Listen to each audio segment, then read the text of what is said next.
Nem integetek, hanem megpróbálom megúszni most a családcsípőséget. Szerintem menjünk már vissza a kocsihoz, és vegyünk már föl valami hosszú út, jó? Gyönyörű, pici kis ékszerdoboz. Egy elfeledett kápolnát jöttünk megmenteni. Ám valami egészen másba csöppentünk.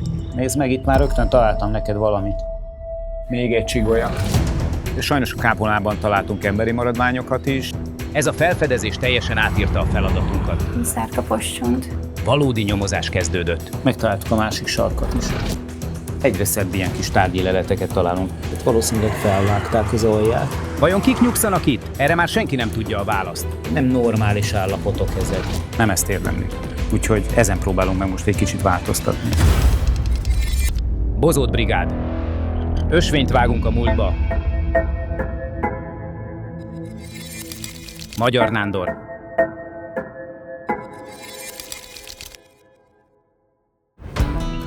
Megkeressük, kiszabadítjuk, feltárjuk, hogy utána te is felfedezhess. A Bozót brigád örökségmentő kalandjait az Aktív Magyarország támogatja. Látszik, hogy ott megy a vonat, és onnan látszódik a kripta. Meg ugye a Cserhát Naturparknak benne van ugye az útvonalában a titkos kripta. Nézd meg, hát tényleg egy kis csoda. És milyen kis igényesen van egyébként az egész megcsinálva. Hát ez most rosszabb állapotban, mint ahogy annak idején volt. Ácsotok van? Hivatalos nincs. Tehát tulajdonképpen ez egy temető rész, és itt látjátok, hogy erre a részre húzódott a temető. Ugye ez egy konkrétan legjobban fennmaradt, itt elvileg, nem tudok róla, elvileg föld alatti rész, tehát föld alatti kripta rész van, egy valamekkora rész. 2 éve bozótvágokkal úgy, ahogy tudjuk, helyrehoztuk, mert nem így nézett ki ez a terület. Tehát nagyon nem láttál semmit, tehát magát ezt a sírést sem láttad, nem is tudtad megközelíteni a kriptát, csak ilyen kis ösvényen végig. Szerintem nagyon fontos az, hogy az elmúlás az nem kell, hogy egyenlő legyen a pusztulással. Pont, hogyha például erre a kis kápolnára nézek. Nem kellene elmúlnia vagy elpusztulnia azokkal az emberekkel együtt, akik köré vannak eltemetve. Meg kell maradnia, maradjon meg emlékként. Hogy valójában mindenki addig él, amíg emlékezünk rá. Ez így van. És hogyha ezekre az emberekre nem emlékezünk, akkor ők végképp eltűnnek a történelemnek a süllyesztőjében.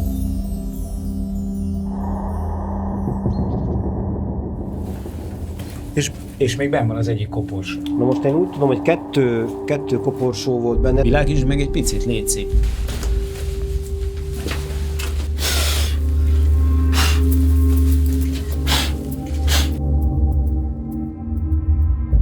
Tikos Istvánné. Azt mondja, talán Hódosi. Ó, de szép. Nem lennék meglepve, hogyha lennének körülötte még maradványok. Biztos. Beosztva.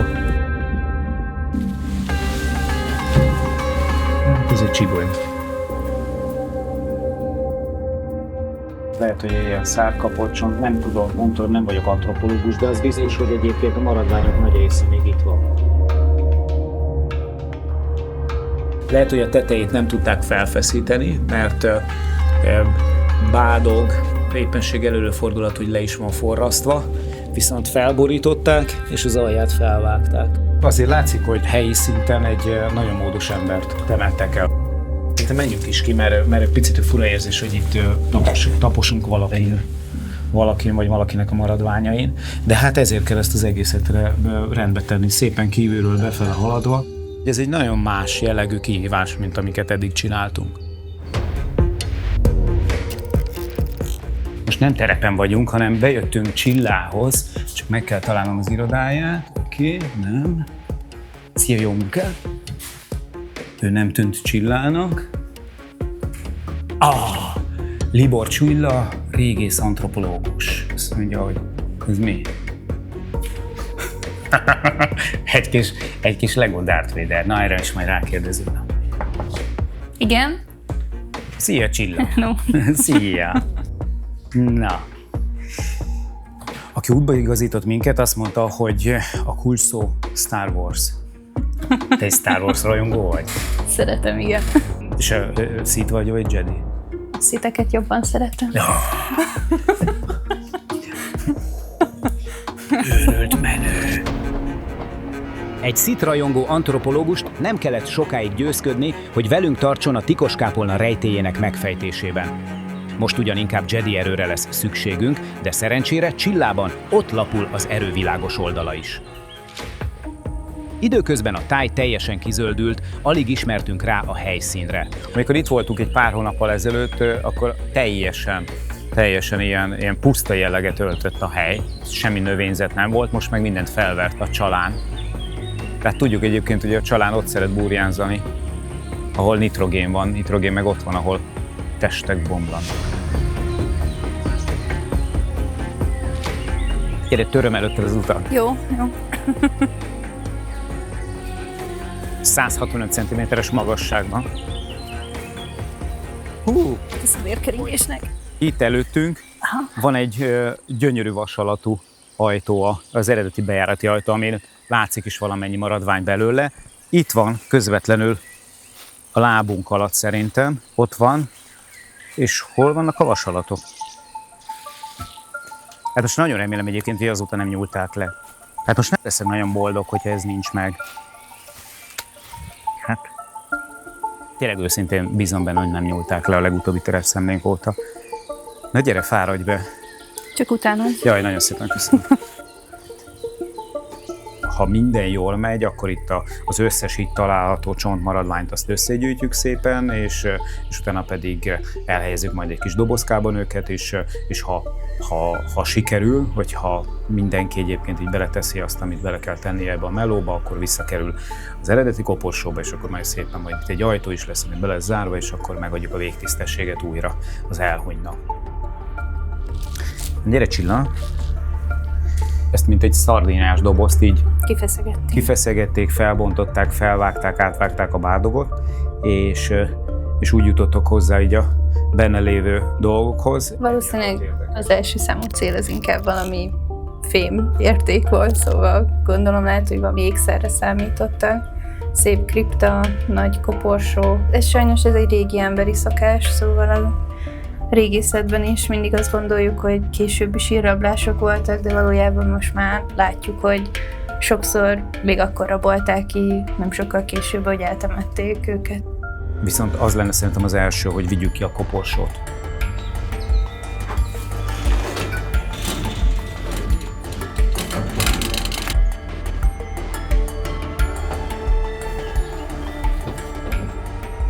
Na hát, nem a tetején keresztül jutottak be, hanem az alján át. Hát nézzétek meg, tényleg mint egy halkonzervet. Itt felvágták.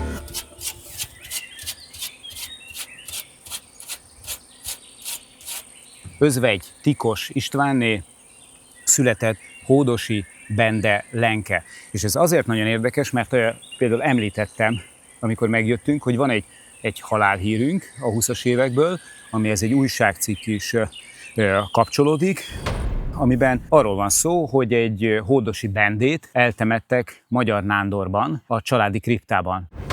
Viszont ő nem Lenke.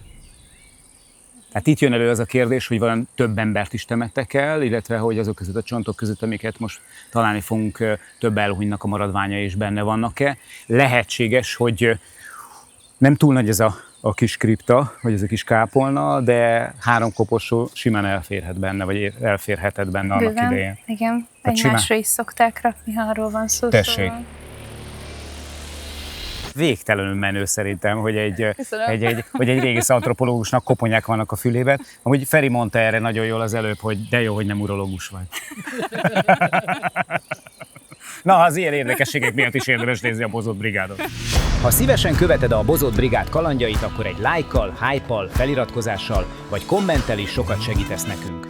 Ha pedig lehetőséged van rá, anyagi támogatásoddal te is hozzájárulhatsz ahhoz, hogy újabb elfeledett helyszíneket mentsünk meg. A támogatás részleteit megtalálod a leírásban.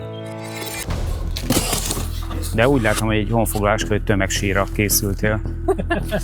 Hát úgy voltam vele, hogy legyen. Ha úgy van, akkor el tudjuk rakni már az ilyen kerámia vagy egyéb dolgokat, és Aha. ami úgy van. Félelmetes, hogy vissza tudja foglalni a természet, a területet 1-2 hét vagy hónap leforgása alatt. 2 címer van rajta, a bal oldali a Tikos családé, az pedig a jobb oldali pedig a Hódosi Bendéjé. Nézd, ezt az előbb észre sem vettük.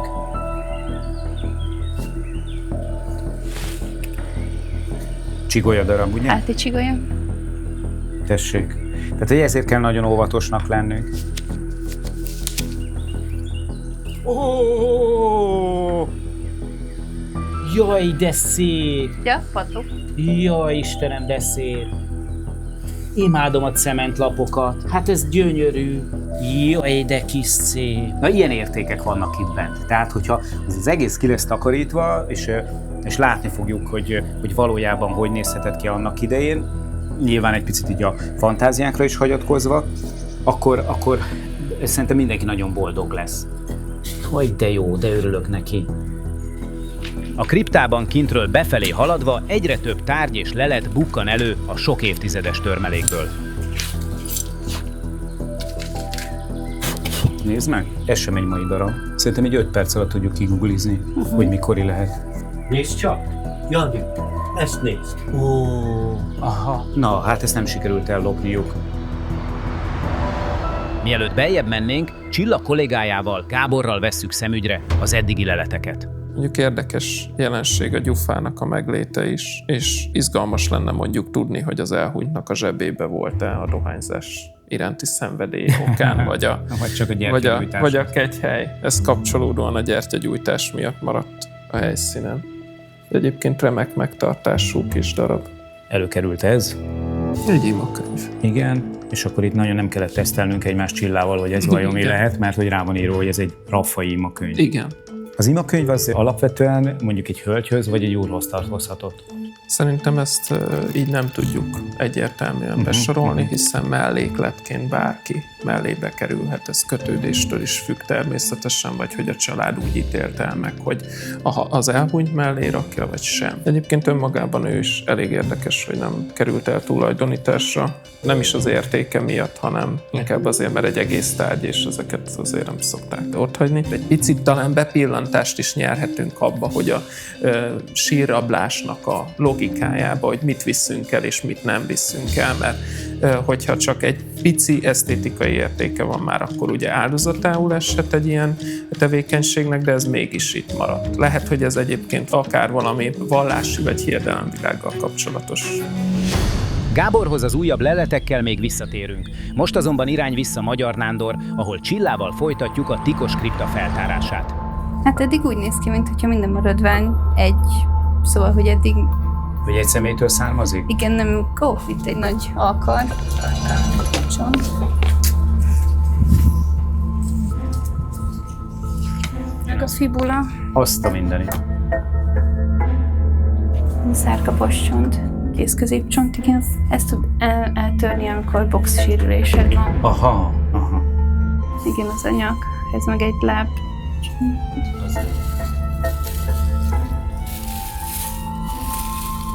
Az viszont az. Ez a bokánnál ki is tudjuk tapogatni igazából. Aha, bokacsont. Igen. Már érdekes lesz amúgy, hogyha átnézitek bent a kollégákkal, hogy mennyi plusz információ fog majd kiderülni belőle. Hogyha egy csontból legalább 2 van ugyanabból az oldaliból, akkor nyilván tudjuk mondani biztosra, hogy 2 külön egyén. Vagy hogyha nagyon más életkor elváltozásokat, vagy jellegzetességeket mutat, vagy az egyik férfi, a másik egyértelműen nő, akkor is, de itt jelenleg most még azért nem rémlik, hogy találtunk volna. Ezen nem kevés szövet van, bocsánat, hogy a szabadba vágtam. Jó. Igen, majdnem egyben van így a kéz. lehet ennek még fertőző hatása? Nem.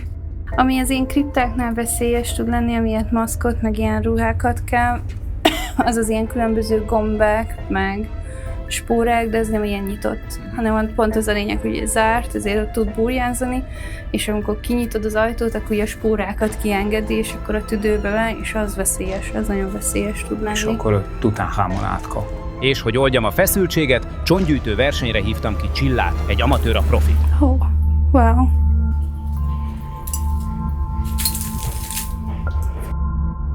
Egy kis gyűrű. Gyűrű. Általában ilyenekért törik fel. Igen. Lehet nem hiába volt, hogy ez a kéz úgy egybe maradt. Tök jó, hogy rögtön elkomolyodtunk, ahogy így találtunk valamilyen kis igaz, ilyen kis leletet. Valahogy ez az egészet egyébként személyessé teszi.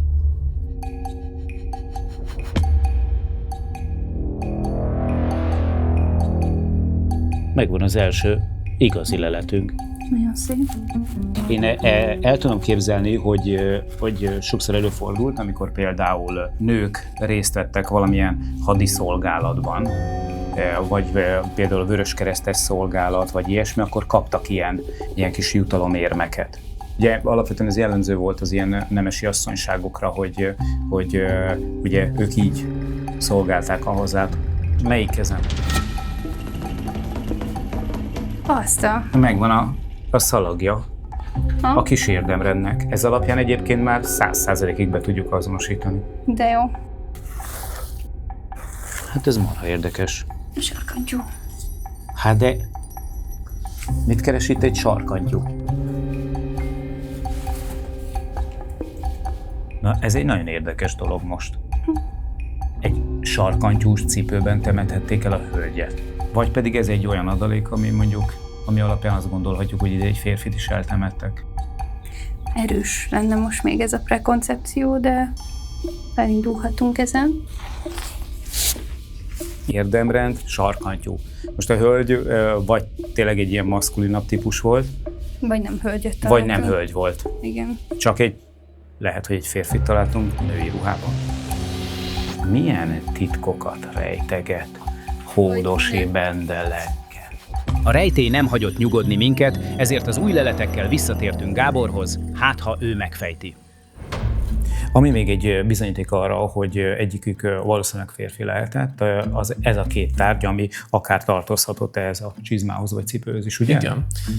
Hogyha maradunk annál a gondolatunknál, hogy 2 személy volt, nyugodhatott ebben a kriptában, akkor én mindenképpen ragaszkodnék ahhoz a gondolathoz is, hogy az egy csizma volt, hiszen cipőn azért sarkantyút kevésbé látunk viselni, és ez a 2 sarkantyú ugye eltérő állapotban van, de formájukból, ívükből, és úgy nagyjából a szerkezetükből ez látszik, hogy ugyanazon készlet részei, tehát egy párt alkotnak, csak ő egy rosszabb közegbe került, valószínűleg több folyadék érhette levegő, és egyébként itt pedig ő még nagyjából őrzi az eredeti formáját. Valamiért fontosnak tartották, hogy ezt jelezzék, még így elhunytában is, hogy ő egy katonaember volt, és ennek itt van egy teljesen direkt bizonyítéka is, Abszolút. aminek nagyon-nagyon örültünk.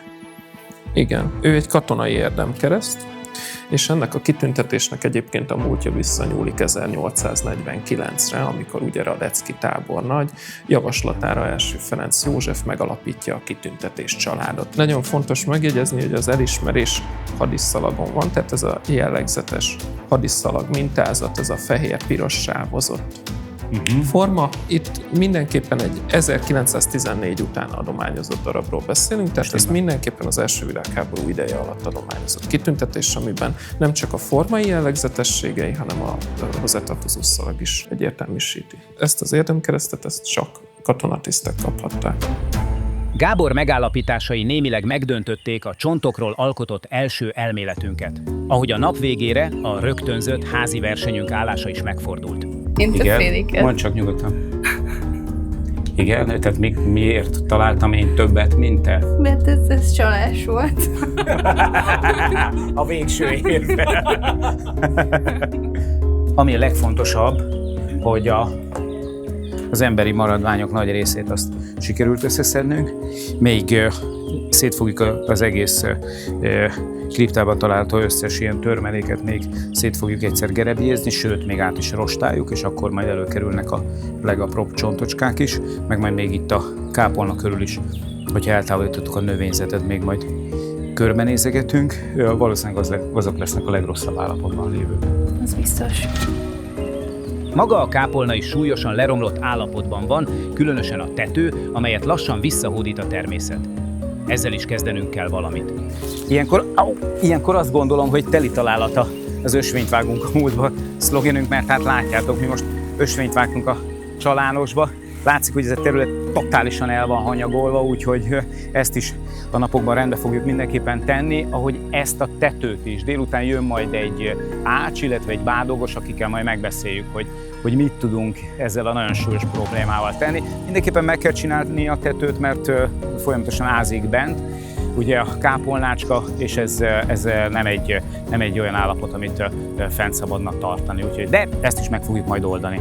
Hogy miként oldjuk meg, és mit árulnak el a csontok a Titkoskápolna elfeledett történetéről, az a következő epizódból derül ki. Tartsatok velünk, hype-oljatok, lájkoljatok, kommenteljetek és iratkozzatok fel. Ha pedig fontosnak tartjátok a munkánkat, támogatásotokkal is segíthetitek a Bozót Brigád küldetését. A linket megtaláljátok a kommentben.